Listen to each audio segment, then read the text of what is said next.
So this is just a quick daily review and some of my thoughts that I had today. Some of the positions I may have played or may have wanted to have played. And we can see we had a large expansion yesterday, right?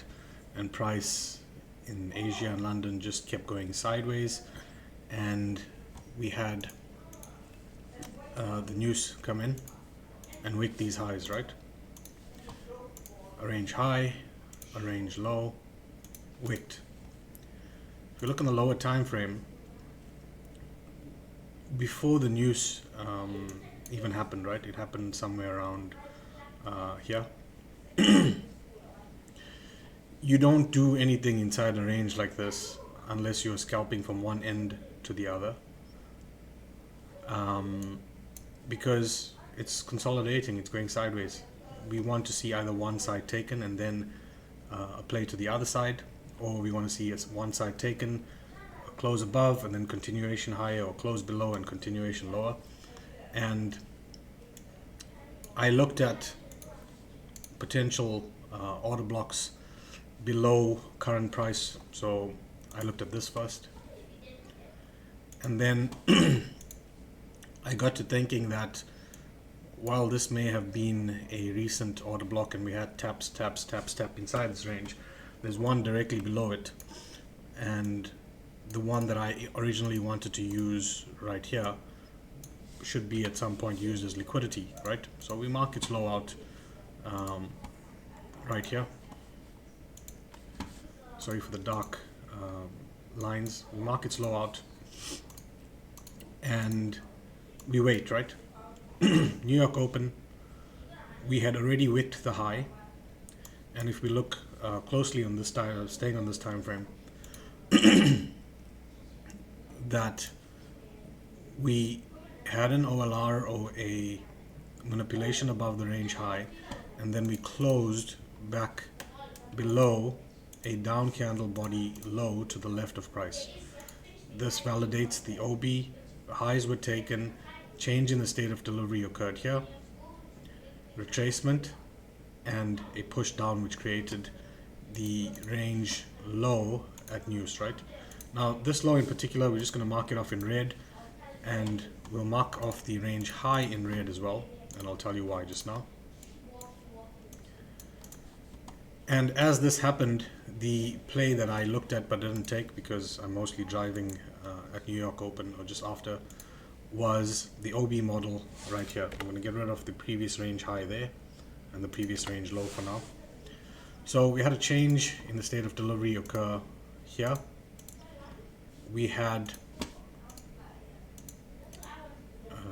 let's just do this, text black, right? Change in the state of delivery, retracement, expansion, right? First tapping to the range, expansion which created this news low, and then we had a second tap back into the range right here, and this is where I was looking for a setup to form, and on an M1 we would most likely have found that setup forming inside here. So we wick a high. Let's concentrate on 50% of this range or order block being mitigated. We move away, we come back, we wick this high right there. We then close back inside the range. We have a change in the state of delivery which occurred right there. Traded below the low of a down candle. I'm not sure why these are, there we go, right? Change in the state of delivery. So we wick above the high, close back inside the range. Change in the state of delivery occurred right here. Retracement back into this range right here. This was the first setup that you could have looked at, right? At this point, right here. And once we started to close lower, you could have watched that same range for any of the retracements that occurred here. Now at this point, the draw on liquidity for me was this low here, and I'll show you why just now. But more specifically, I wanted to see this bigger range or OB that we marked off earlier have 50% of its range mitigated, right? 50% of the range mitigated. And then we had a push away from the level. Comes back into this OB range up here. There's some imbalance and a failure swing inside here. We then have a change in the state of delivery again here. Retracement back into the range. You could have banged it back down again. Because at this point, I did take a long inside here. At this point, right? As we started to close this FEG here, opposing FEG is being closed, market structure shift. We had retracement into the range, and then it comes back down to the same model again, right? Which is this low will be used as liquidity, the first tap into the range. I want to see that low taken out, and I want to see a change in the state of delivery again occur here. And then I'll play any retracements back into this range right here. 50%. Off it goes, previous order block range tapped, and then we head down lower again. Lower to where? I had originally marked off this in the group as a high probability failure swing. So my Twitter post, you would have seen me post this setup that I took, which basically came from this idea. We had this order block range right here. Here's the opening price of the rejection block up here. And I expected this to trade down into the high probability failure swing down here. So my short position came at the opening of the rejection block right here, stops above the high, and target was exactly there, right? About 30 points, 33 points, right? Right there. And I was done. I actually wanted to long this after and missed the spike up. Price pushes back down inside here. I'm looking for the same things again, right? So we had a long, a short here that I took. Price comes back again. You'll see this on M5 or M1. We trade through a level. So an OLR, opposing liquidity run, a Judas, whatever it is. And all I'm looking for then now is a change in the state of delivery.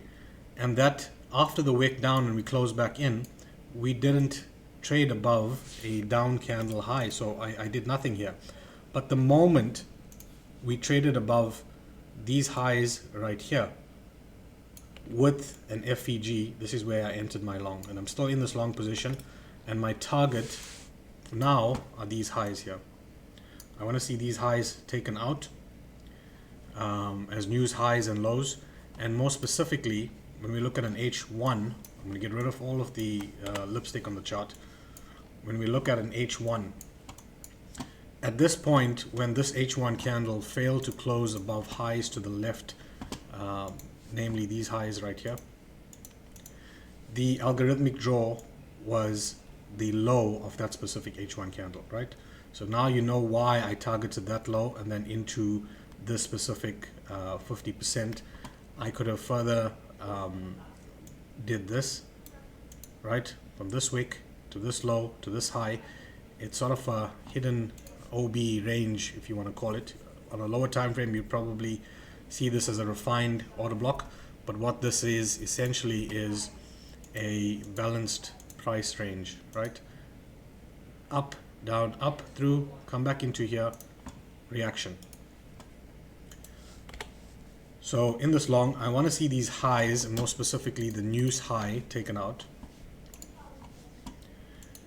because the idea behind this specific one is when you have these doji candles, especially forming on news, we want to see one side taken, and then we'll take a play to the other side. So on the lower time frame, my entry or positions that I would have taken would look something like this. We entered somewhere inside this rejection block or turtle soup down here.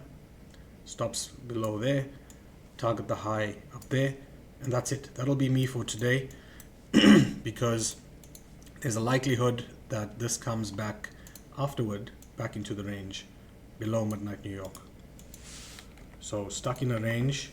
This is the range here, and once I get this, or if I get this, I'll be out. Stops at break even at the moment, looking for this high to be taken, and that's it. I'll look for possibly something bearish tomorrow if we start to get back in the range after taking these highs, because you never want to see a situation where we're failing to go above highs or close above highs and we are just playing inside a BPR or an efficiently traded range. It's never a good thing. We took the low. If we take the high and come back in, I'm going to look for something like that, right? So possibly something like that to end the week as a TGIF and some form of retracement coming in. That's it. That's what I have for today. That's what I've been up to. Those are the positions that I've played and why I've played them. I said to myself over this week in particular, I'm going to play the specific model that I've showed you where we wick above highs. We close back inside the range. We have a change in the state of delivery, retracement, expansion. It's the same thing over and over again. That's all that I've been playing here. In between that, obviously, you could have played flash continuation models right there. Close below here, you could have played this flash right here. Close below here. This is one of the reasons why I played this flash range here with my stop just above it. Because if you think about what this setup actually was inside here, it was the same thing that I framed on most of my entries down here. We wicked above a high right there into this opening price here. We had a change in the state of delivery right here, right? When that happens, I'm looking for any retracement back into this range right there. And as I said yesterday in my live stream, I want to play the opening price specifically of the rejection block. So right there, even there, right? This is why when I drew this out in time there, my short position was enter here, stop above there, target high probability failure swings all the way down here, which was here, right? Untapped low right here. That was the target. You can see we took it there, and we have a volume imbalance down here. Down candle bodies needed to have printed. They printed those down candle bodies. We get CSD at the lows, FEG, all simple stuff afterward. Right, I'll upload this to YouTube, and if you have any questions, you can ask them to me in the Discord, and I'll gladly answer.